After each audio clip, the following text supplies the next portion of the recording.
Dobrý deň, ja vás vítam pri ďalšom tutoriáli s názvom Kontingenčná tabuľka. Ako prvé si povieme, ako sa kontingenčná tabuľka vytvára a čo vlastne znamená. Kontingenčná tabuľka sa vytvára vždy z tej pôvodnej tabuľky a ide o prehľadné zhrnutie vzájomného vzťahu dvoch alebo viacerých štatistických znakov. Ak by sme to mali povedať vlastnými slovami, tak kontingenčná tabuľka vlastne za nás robí rozsiahle výpočty pri veľkom množstve dát. Kontingenčnú tabuľku by sme si mali vždycky robiť na novom pracovnom liste, a to z toho dôvodu, že ak by polia kontingenčnej tabuľky zasahovali do tej pôvodnej tabuľky, tak nám natrvalo vymažať dáta z pôvodnej tabuľky. Ak tých údajov tam nemáme veľa, kľudne si môžeme kontingenčnú tabuľku urobiť na tom istom liste ako našu pôvodnú tabuľku. Tú pôvodnú tabuľku je dobre si vždy pomenovať, čiže dať jej názov. No a ideme na konkrétny príklad. Máme tu vytvorenú tabuľku, kde máme nejakých obchodníkov, čiže predajcov. Máme tu určené, odkiaľ sú, aký druh tovaru predávajú, aká je cena a aké je predajné množstvo. Tu vás musím upozorniť, že tieto ceny sú ešte v slovenských korunách, nie v eurách, preto také vysoké položky. Pulover nemôže stať 423 eur. No a tu máme úlohu. Pomocou kontingenčnej tabuľky vypočítajte, koľko predali jednotliví obchodníci z rôznych druhov tovarov a nech nám kontingenčná tabuľka poskytne aj obraz o celkových obratoch obchodníkov. Z kontingenčnej tabuľky vytvorte rovnaký graf podľa obrázku. Takže tu máme pôvodnú tabuľku, tu máme kontingenčnú tabuľku a tu máme graf z tejto kontingenčnej tabuľky. Ak by sme chceli v bežnej tabuľke vypočítať, koľko predali jednotliví predajcovia z množstva, aká je ich cena, museli by sme na niekoľkokrát použiť vzorec sum if s. Čiže museli by sme tam použiť niekoľko argumentov a na niekoľkokrát, čo je veľmi zdĺhavé. A v takýchto prípadoch nám slúži tá kontingenčná tabuľka. Ako ste si isto všimli, my tu máme vytvorenú tabuľku, excelovskú tabuľku po správnosti, a to na základe, ako bolo už v prvom videu. Tu na dole v rožku máme to obrátené L-ko. Túto tabuľku sme si pomenovali a keď si kliknem do tabuľky, v návrhu tabuľky vidíme, že tabuľka má názov obchodníci. Takže spôsobov, ako si vytvoriť kontingenčnú tabuľku je niekoľko. Prvý spôsob je, že si kliknem do tabuľky, som v návrhu tabuľky a tu nám máme údaj zhrnúť s kontingenčnou tabuľkou. Pozrite sa, keď na to kliknem, automaticky mi dáva tabuľka alebo rozsah, dáva mi názov. Volá sa tabuľka obchodníci? Volá. No a my si už tu len vyberieme, kam chceme tú tabuľku umiestniť, či na nový hárok alebo na existujúci hárok. Ja to zruším. Druhý spôsob, opäť sme si klikli kdekoľvek do pôvodnej tabuľky, ideme na vložiť a takisto aj tu máme vložiť kontingenčnú tabuľku. Takže my si tú kontingenčnú tabuľku umiestnime niekde dole. Tak ideme na to. Klikli sme do položky, dáme návrh tabuľky a zhrnúť s kontingenčnou tabuľkou. Dám si to na existujúci hárok a dáme to niekde tu na OK. Kontingenčnú tabuľku jednoducho môžete brať ako slovnú úlohu. Vytvorili sme si kontingenčnú tabuľku, ktorá pozostáva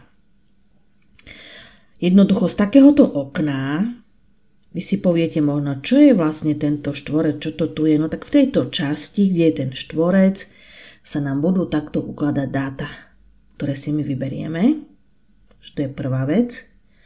A druhá vec, kontingenčná tabuľka sa skladá z týchto polí kontingenčnej tabuľky, z tejto časti. Tvár týchto častí, respektíve grafiku si môžete nastaviť. Tu je koliesko, kolečko, nastroje. Keď si to odkliknete, tak si vyberiete spôsob zoradenia vlastne grafiku, ako to má byť. Mne to vyhovuje. Mne vyhovuje tento spôsob, takže nechám tento spôsob.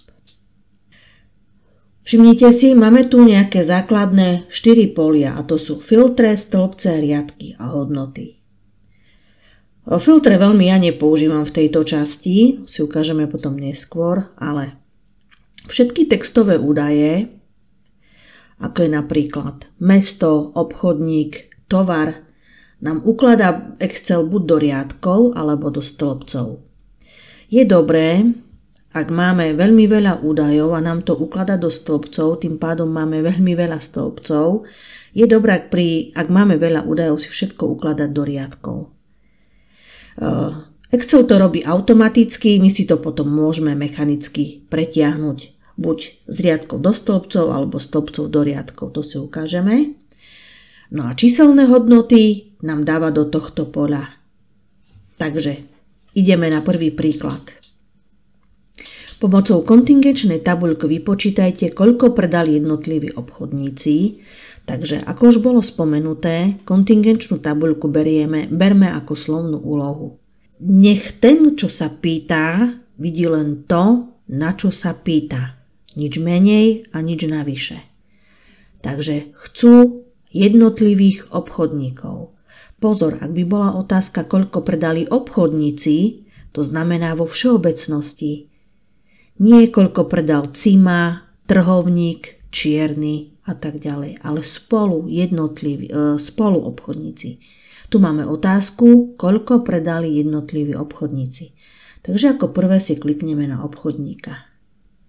Ako vidíme, obchodníka nám dalo do riadkov, čiže tu je zapísaný prvý obchodník v riadku, druhý, tretí, štvrtý, piaty. Ďalej sa nás pýtajú, koľko predali z rôznych druhov tovarov. Pozor, nechcú aký konkrétny tovar a koľko, ale predané množstvo z rôznych druhov. Takže tu si pozrieme kuseho pulover 21, ponožky 76, takže oni chcú výsledný sumár z tohto stĺpca, koľko predal kusy, koľko predal trhovník a tak ďalej. Takže si zaklikneme predané množstvo.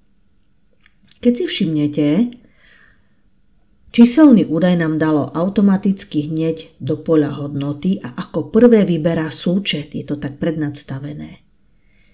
Máme tu trojuholník, to znamená, že si to môžeme rozkliknúť a v tejto časti nastavenia poľa hodnoty my si môžeme podľa zadania vyberať, čo sa nás pýtajú. Čiže ako prvé je zadané súčet. Ak by niekto položil otázku, aké bolo priemerné predané množstvo, tak by sme si jednoducho vybrali priemer a údaj sa nám čo zmení. Takže ja si to opravím a nastavím späť na ten súčet. No a ďalšia otázka je, nech nám kontingenčná tabuľka poskytne obraz aj o celkových obratoch obchodníkov. Takže si zaklikneme čo? Obrad je vlastne tá cena, že koľko predali. A máme to. Máme kontingenčnú tabuľku. Trvalo to pár sekúnd. Čiže ak by sme toto chceli vypočítať z klasickej bežnej tabuľky na základe vzorcov, no tak by nám to trvalo zabralo by nám to dosť veľa času. No a ešte tu máme z kontingenčnej tabuľky vytvorte rovnaký graf podľa obrázku. Takže klikneme si do tabuľky, nájdeme si položku